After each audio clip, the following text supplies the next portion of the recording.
Assalamualaikum warahmatullahi wabarakatuh. Yang terhormat dosen pengampu untuk mata kuliah Etika Profesi, Ibu Irma Permatasari SPD MN.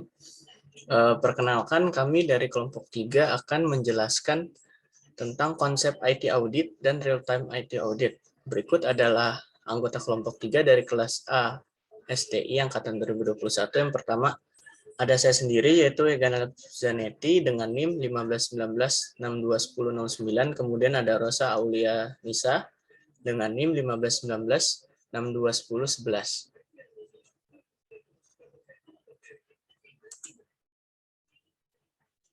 Oke, yang pertama ada pengertian dari IT audit sendiri, di mana IT merupakan suatu teknologi berupa hardware, software, useware yang digunakan untuk memperoleh, mengirimkan, mengolah, menafsirkan, menyimpan, mengorganisasikan, dan menggunakan data secara bermakna untuk memperoleh informasi yang berkualitas. Sedangkan audit sendiri adalah kegiatan peninjauan kembali agar data konkret dalam suatu laporan agar akurat. Kemudian ada IT audit sendiri merupakan bentuk pengawasan dan pengendalian dari infrastruktur teknologi informasi secara menyeluruh. Audit TI dapat berjalan bersama-sama dengan kegiatan pengawasan dan evaluasi lain yang sejenis. Dahulu, IT audit dikenal dengan pemrosesan data elektronik. Dan sekarang, audit TI secara umum merupakan proses pengumpulan dan evaluasi dari semua kegiatan sistem informasi dalam perusahaan tersebut. Kemudian ada beberapa definisi menurut para ahli. Yang pertama ada Ron Weber, 1999. IT audit merupakan proses pengumpulan dan penilaian bukti-bukti untuk menentukan apakah sistem komputer dapat mencapai tujuan organisasi secara efektif dan menggunakan sumber daya secara efisien. Yang kedua ada Alvin Arens dan James K. Lobeck, 2002. IT audit merupakan pengumpulan dan evaluasi terhadap bukti untuk menentukan derajat kesesuaian antar informasi dan kriteria yang telah ditetapkan. Kemudian ada komponen penting dalam audit. Yang pertama ada audit interim yang bertujuan menetapkan seberapa besar sistem pengendalian internal dapat diandalkan dan biasanya membutuhkan uji kelayakan. Kemudian yang kedua ada audit laporan keuangan yang melibatkan uji substantif. Kemudian ada manfaat dari audit sendiri dibagi menjadi dua, yaitu pada saat implementasi atau pre-implementation review. Yang pertama, manfaat IT audit pada saat ini adalah institusi dapat mengetahui apakah sistem yang telah dibuat sesuai dengan kebutuhan ataupun memenuhi acceptance kriteria. Yang kedua, mengetahui apakah pemakai telah siap menggunakan sistem tersebut. Yang ketiga, mengetahui apakah outcome sesuai dengan harapan manajemen.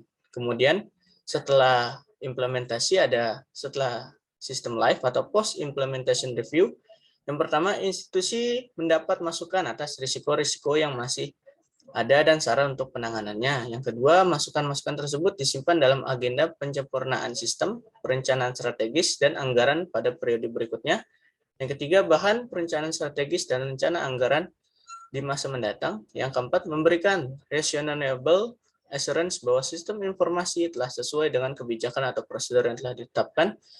Yang ketiga, membantu memastikan bahwa jejak pemeriksaan audit trail telah diaktifkan dan dapat digunakan oleh manajemen, auditor, maupun pihak lain yang berwenang melakukan pemeriksaan.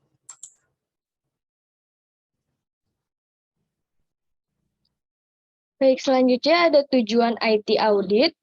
Yang pertama, memberikan rekomendasi terhadap temuan yang muncul pada proses audit. Kemudian memberikan rekomendasi mengenai tindakan yang dikerjakan. Lalu mengawasi pelaksanaan rekomendasi, memberikan jaminan kepada manajemen tentang kondisi ada apa pada organisasi, dan kemudian melakukan penilaian. Mohon maaf.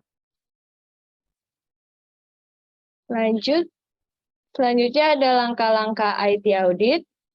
Yang pertama, identifikasi dan dokumentasi. Kemudian tes substantif, lalu evaluasi, dan yang terakhir penilaian mutu atau kesimpulan.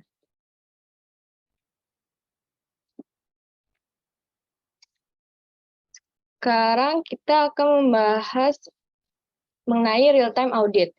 Real-time audit atau RTA adalah suatu sistem untuk mengawasi kegiatan teknis dan keuangan sehingga dapat memberikan penilaian yang transparan status saat ini dari semua kegiatan dimanapun mereka berada.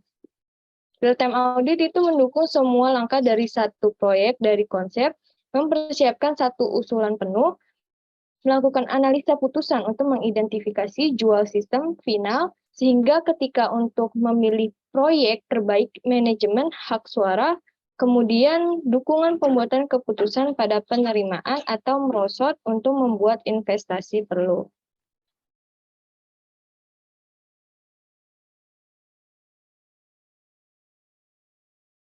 Selanjutnya ada manfaat atau kegunaan dari real-time audit. Real-time audit berfungsi sebagai analisis karena untuk memastikan bahwa kualitas benar dan berkualitas. Kemudian ada real-time audit mempunyai kegunaan pengadaan tersosialisasi, yaitu dengan memperbolehkan seorang manajer meneliti tawaran bersaing untuk menyediakan baik jasa maupun komponen proyek. Lalu dari real-time audit menyediakan teknik ideal untuk memungkinkan mereka yang bertanggung jawab untuk dana, seperti bantuan donor, investor, dan sponsor kegiatan untuk dapat terlibat dari manajer kegiatan didanai sehingga untuk memantau kemajuan. Lalu, real-time audit sangat efektif untuk membangun prosedur menjadi perjanjian pembiayaan, meliputi proyek atau kegiatan yang bersangkutan.